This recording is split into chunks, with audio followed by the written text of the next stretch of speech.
ang aking pong pinakaposisyon ay sako po sa kapangyarihan natin, kasama sa mandato natin, flowing from the Constitution itself, to do that, to open the box and examine the contents of the box, because these are all subpoenaed by the House Committee, and this is relevant to the issues at hand, to the ground of unexplained wealth.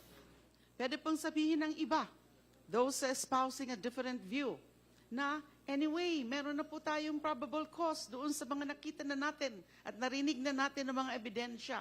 So wag na lang natin itong buksan dito sa puntong ito at hayaan na lang natin na ang Senado ang magbukas nito.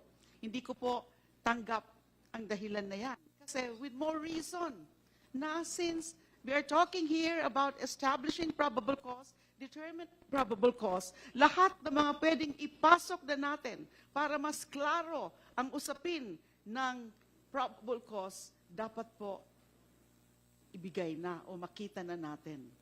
Dapat po makita na natin ang laman ng box na yan.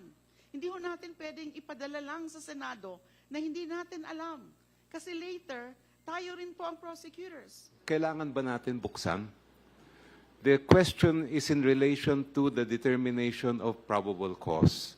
And if we are talking about probable cause, para sa akin ay nandyan na ang ebidensya. Sapat na yan para makapag-determina na tayo kahit hindi natin bubuksan yung kahon na yan.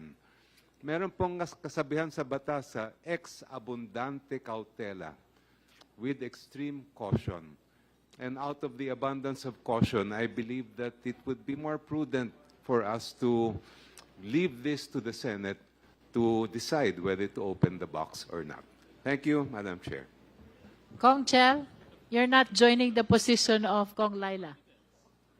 For once, I think For we once. have some disagreement. That is for the record, for once.